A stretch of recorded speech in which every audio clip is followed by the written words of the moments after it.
Assalamualaikum warahmatullahi wabarakatuh. Di sini kami dari kelompok 2 yang beranggotakan saya yaitu Muhammad Aziz Abdillah, yaitu Gracia Cindy Wijaya, Fauzia Nurul Ulia, dan juga Fitri Purwati akan menjelaskan pembahasan tentang hukum fikih dan penerapannya dalam masalah pembangunan jalan raya. Bismillahirrahmanirrahim. Di sini kami akan memberikan penjelasan materi mengenai tentang hukum fikih pada jalan. Yang pertama yaitu perihal tentang pengertian jalan. Menurut Kamus Besar Bahasa Indonesia atau disebut KBBI, jalan adalah tempat untuk lalu lintas orang, kendaraan, dan juga sebagainya. Contoh, mobil kami melewati jalan yang sempit dan berbelok-belok. Arti lain dari jalan adalah perlintasan dari suatu tempat ke tempat yang lain. Dapat difahami bahwasanya jalan itu merupakan perantara yang kita lalui untuk berpindah dari satu posisi tempat ke tempat posisi yang lain. Menurut Wikipedia, jalan adalah prasarana transportasi darat yang meliputi segala bagian jalan, termasuk bangunan pelengkap dan pelengkapannya yang diperuntukkan bagi lalu lintas yang berada pada permukaan tanah, di atas permukaan tanah, di bawah permukaan tanah atau air, serta di atas permukaan air, kecuali jalan kereta api, jalan lori, dan juga jalan kabel. Jadi dapat diambil kesimpulan, jalan itu tetap sesuatu yang bisa memberikan akses sebagai perantara kita untuk menjangkau sesuatu yang lain, baik itu melalui di darat, di air, di atas air, maupun di bawah permukaan tanah. Kita lanjut. Yang kedua yaitu pembangunan jalan. Jadi pembangunan jalan ini itu diawali dengan pembukaan lahan. Jadi kita itu dengan cara pembukaan lahan, di mana lahan tersebut harus diperhatikan terlebih dahulu potensi yang dapat dikali dari lahan tersebut, dan juga harus memperhatikan tentang rintangan geografi yang ada agar jalan yang kita bangun itu tidak terlalu menjadi jalan dengan beberapa tempat yang sulit gitu. Jadi agar lebih mudah untuk dilalui. Nah, dalam pembangunan jalan ini pasti ada tentang perkembangan dan juga perluasan lahan, di mana lahan tersebut bisa dilakukan dengan cara penebangan pohon, penebasan hutan, agar bisa memberikan akses jalan yang lebih mudah dan juga dapat dilalui secara mudah. Selanjutnya, pengaliran drainase air merupakan salah satu faktor yang harus diperhitungkan dalam pembangunan jalan. Air yang berkumpul di permukaan jalan setelah hujan tidak hanya membahayakan pengguna jalan, malahan akan mengikis dan merusak struktur jalan. Karena itu, permukaan jalan sebenarnya tidak betul-betul rata. Sebaliknya, mempunyai landaian yang berarah ke selokan di pinggir jalan. Dengan demikian, air hujan akan mengalir kembali ke selokan. Dan selain memperhatikan tentang pengaliran drainase air, hal yang harus diperhatikan dalam pembangunan jalan adalah keselamatan buat pengguna. Di antaranya untuk keselamatan adalah memberikan beberapa rambu-rambu lalu lintas agar bisa memberikan perhatian dan juga tanda-tanda bagi para pengguna jalan yang akan melalui jalan tersebut. Untuk materi selanjutnya yaitu dengan tentang jenis jalan dan tujuan pembangunan jalan akan dilanjutkan oleh Saudari Ulia. Selanjutnya jenis jalan dan tujuan pembangunan jalan. Untuk jenis jalan sendiri di sini terbagi menjadi 4 jenis. Yang pertama yakni jalan umum, yang merupakan jalan yang diperuntukkan bagi lalu lintas umum. Jalan umum yang biasanya jalan yang kita lalui di setiap harinya. Kemudian ada jalan khusus yang merupakan jalan yang dibangun oleh instansi, badan usaha, perseorangan atau kelompok masyarakat untuk kepentingan sendiri. Di Indonesia sendiri umumnya jalan khusus dibangun oleh pemerintah atau perkantoran untuk mengakses kantor pemerintahan. Kemudian ada juga jalan khusus untuk komplek. Biasanya orang-orang yang menggunakan jalan khusus ini memiliki akses sendiri untuk memasuki jalan tersebut. Kemudian ada jalan tol yang merupakan bagian sistem jaringan jalan dan sebagai jalan nasional yang penggunanya diwajibkan membayar tol. Penyelenggaraan jalan adalah kegiatan yang meliputi pengaturan, pembinaan, pembangunan, dan pengawasan jalan. Yang keempat ada jalan bebas hambatan yang merupakan jalan umum untuk lalu lintas menerus dengan pengendalian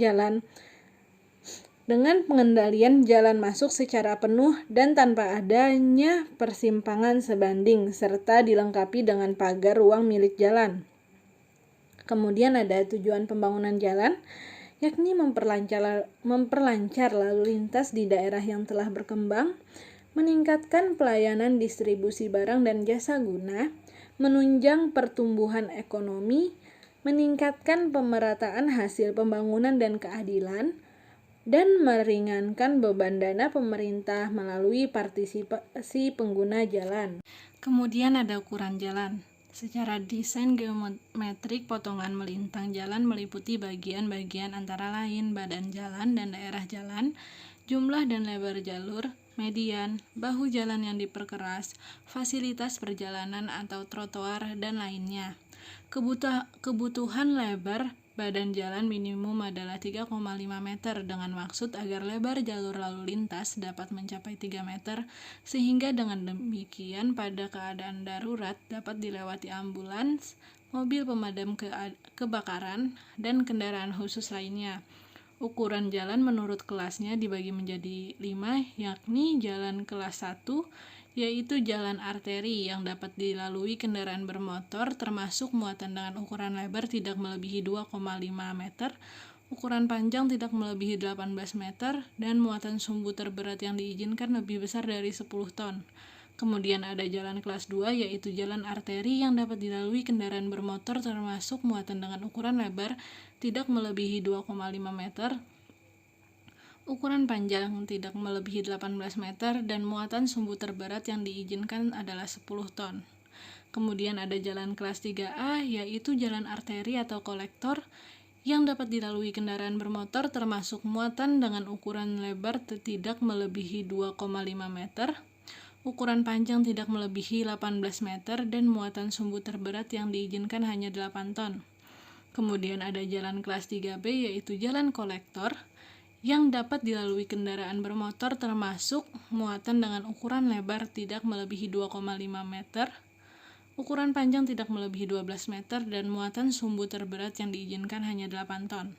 Terakhir ada jalan 3C yaitu jalan lokal yang dapat dilalui kendaraan bermotor termasuk muatan dengan ukuran lebar tidak melebihi 2,1 meter, ukuran panjang tidak melebihi 9 meter, dan muatan sumbu terberat yang diizinkan hanya 8 ton. Sistem jaringan jalan. Jaringan jalan merupakan satu kesatuan jaringan jalan yang terdiri atas sistem jaringan primer dan juga sekunder yang saling berhubungan membentuk hubungan hierarkis. Sedangkan sistem jaringan jalan merupakan suatu kesatuan ruas jalan yang saling menghubungkan dan juga mengikat pusat-pusat pertumbuhan dalam wilayah yang berada dalam pengaruh pelayanannya. Sistem jaringan jalan disusun dengan mengacu pada tata ruang wilayah dengan memperhatikan kehubungan antar kawasan dan atau dalam kawasan perkotaan dan atau kawasan pedesaan. Sistem jaringan jalan primer merupakan sistem jaringan yang bersifat menerus yang memberikan pelayanan lalu lintas yang tidak terputus. Sedangkan sistem jaringan jalan sekunder merupakan sistem jaringan yang memiliki peranan pelayanan pendistribusian barang serta jasa ke dalam wilayah perkotaan. Jaringan jalan memiliki beberapa pola, antara lain kisi-kisi, radial, ring radial. Kisi-kisi merupakan jaringan jalan yang berbentuk grid dan merupakan jaringan jalan yang banyak dikembangkan di wilayah Amerika Utara. Pola ini memiliki aksesibilitas yang tinggi, sehingga memiliki alternatif jalan yang cukup banyak. Lalu, radial merupakan jaringan jalan yang berpusat pada kota yang menghubungkan jalan-jalan radial. Biasanya cocok untuk kota-kota yang kecil dan kota yang tidak layak untuk menjadi kota besar. Dan yang terakhir, ring radial merupakan jaringan jalan yang menambahkan ring atau jalan yang melingkar. Sebagai contoh, penerapannya di kota Beijing, di Tokyo, dan juga London, Inggris. Status jalan. Status jalan dikelompokkan menjadi 5. Yang pertama, jalan nasional. Jalan nasional merupakan jalan yang menghubungkan antar provinsi. Jalan ini terdiri atas jalan arteri, jalan kolektor primer yang menghubungkan antar ibu kota provinsi, jalan tol, dan juga jalan strategis nasional. Yang kedua, jalan provinsi merupakan jalan yang menghubungkan antar kabupaten dan kota dalam sebuah provinsi. Jalan provinsi terdiri atas kolektor primer yang menghubungkan ibu kota provinsi dengan ibu kota kabupaten atau kota. Jalan kolektor primer yang menghubungkan antar ibu kota dan kota yang sangat strategis dan juga jalan di daerah ibu kota Jakarta. Lalu jalan kabupaten.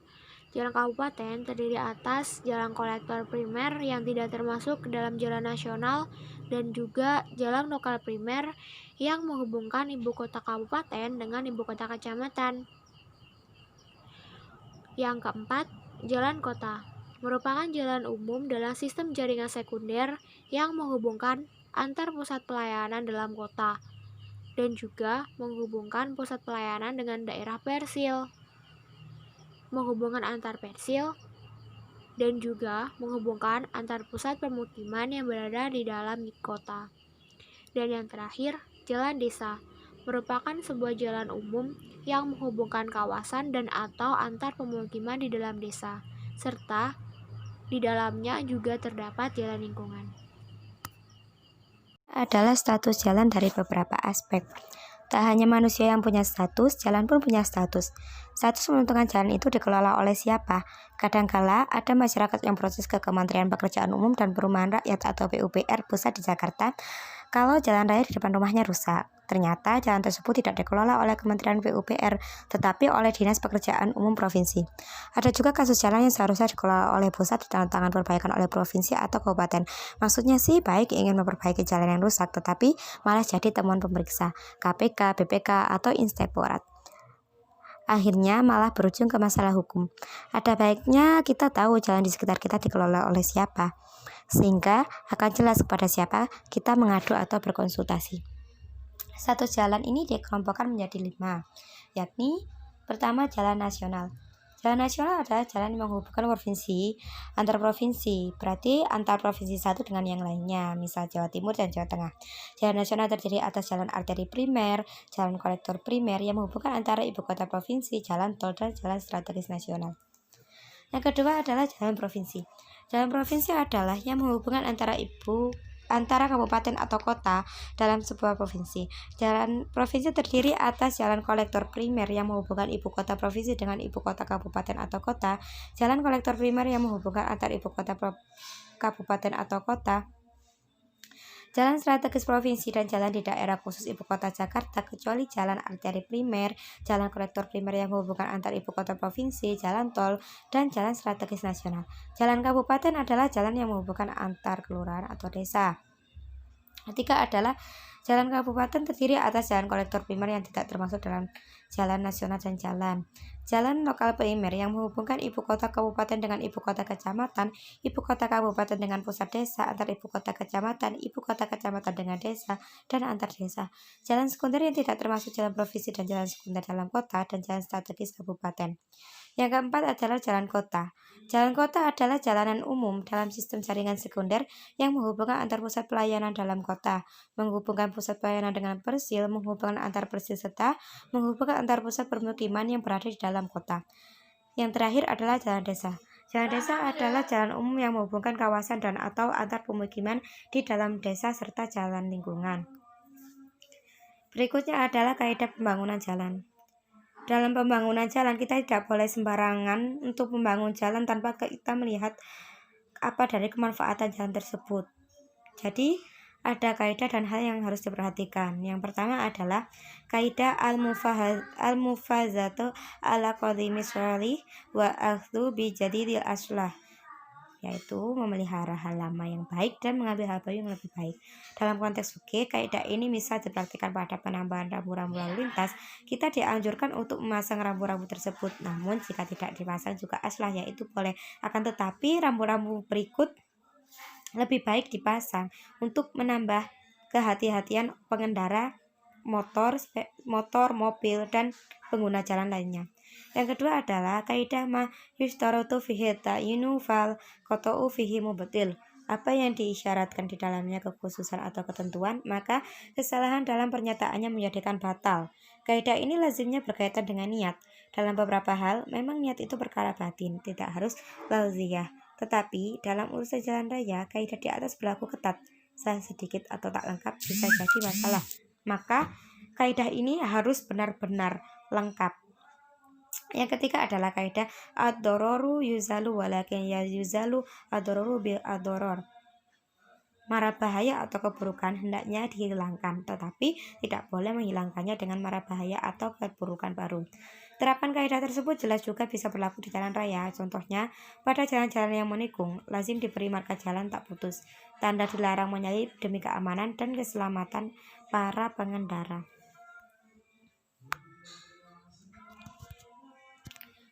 Ragam hukum fikih yang membahayakan pengguna jalan.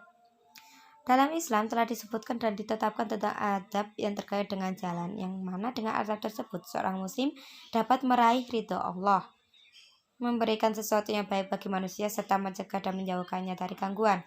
Berikut ini adalah adab yang berkaitan dengan hak-hak jalan, antara lain menyingkirkan gangguan dari jalan. Rasulullah bersabda yang artinya, dari Abu Hurairah dia berkata, Rasulullah SAW bersabda, iman itu ada 70 lebih atau 60 lebih cabang. Yang paling utama ada perkataan La ilaha illallah, tidak ada Tuhan yang berhak disembah selain Allah. Dan yang paling rendah adalah menyingkirkan gangguan dari jalan. Dan malu itu adalah sebagian dari iman. Telah disebutkan pahala besar bagi seorang yang menyingkirkan gangguan dari jalan kaum muslimin, sehingga tidak ada sesuatu hal yang menyebabkan mereka tersakiti. Dan seorang muslim tidak diperbolehkan memberikan akibat buruk terhadap sesama muslim dengan suatu hal yang berakibat buruk, seperti melemparkan sesuatu ke tengah jalan dengan melempar kulit pisang, pecahan kaca, kotoran sampah, duri, dan hal lainnya yang dapat membahayakan orang lain. Dari sini kita diajari untuk beradab, yaitu menyingkirkan gangguan dari jalan. Misal kita menyingkirkan batu dari jalan, menyingkirkan paku dari jalan, kan kita bisa membayangkan bagaimana kita jika tidak menyingkirkan paku tersebut. Pasti orang yang melewati jalan tersebut akan cilaka, sekalipun bukan hanya bannya yang pecah, bisa menjadikan kecelakaan. Dan hal itu bisa terjadi sama diri kita sendiri jika tidak ada kesadaran diri dari masing-masing orang. Yang kedua adalah tidak mengganggu orang lain. Seorang muslim mempunyai kewajiban untuk tidak mengganggu muslim lainnya ketika berada di jalan. Tidak diperbolehkan seseorang mengganggu sesama muslim dengan ucapan atau perbuatan yang dapat mengganggu mereka, seperti mengejek, menyerang, atau mengganggu seorang wanita ketika berada di jalan. Karena itu juga merupakan suatu perbuatan yang diharamkan, dan juga termasuk yang sudah disebutkan dalam adab sebelumnya, yaitu membuang hajat dan melempar kotoran, serta semua perbuatan yang mengakibatkan keburukan atau menimbulkan gangguan. Semua itu termasuk hak jalan. Yang ketiga adalah amar ma'ruf nahi mungkar, menyuruh kepada kebaikan dan mencegah kemungkaran. Jika amar ma'ruf nahi mungkar dihilangkan, maka ilmu tentangnya akan dibiarkan. Di jalan kita juga wajib berbuat amar ma'ruf dan nahi mungkar, seperti tidak berbuat sesuatu yang menyebabkan kemungkaran atau keburukan. Sebagaimana firman Allah dalam surat Al-Imran ayat 104, Wal takum mangkum ummatu yad'una ilal khair wa ya'muruna bil ma'ruf wa yanhauna 'anil munkar wa ulaika humul muflihun.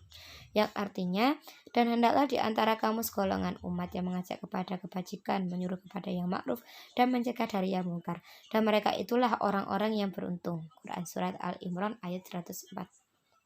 Dari penafsiran ayat ini adalah ma'ruf yang merupakan sesuatu yang menurut persetujuan masyarakat. Hal ini diperintahkan dan juga harus mencegah dari sesuatu yang mungkar. Dengan konsep ma'ruf, Al-Quran membuka pintu yang lebar untuk menampung juga harus mencegah dari sesuatu yang mungkar. Dengan konsep ma'ruf, Al-Quran membuka pintu yang lebar menampung perubahan nilai-nilai karena perkembangan positif masyarakat. Hal ini ditempuh Al-Quran karena nilai yang tidak sejalan dengan perkembangan budaya masyarakat tidak bisa diterapkan. Perlu dicatat bahwa konsep ma'ruf hanya membuka pintu bagi perkembangan positif masyarakat, bukan perkembangan negatifnya. Demikian juga dengan yang mungkar pada saatnya bisa mempengaruhi tentang identitas dan integritas seseorang, karena itu sangat tepat pada era yang ditandai dengan pesatnya informasi serta tawaran nilai-nilai yang berpegang teguh pada kaidah mempertahankan nilai yang baik dan mengambil nilai baru yang lebih baik. Ya mungkin hanya itu penjelasan materi yang dapat kami sampaikan selaku dari kelompok 2. Kurang lebihnya mohon maaf. Akhirul kalam. Assalamualaikum warahmatullahi wabarakatuh.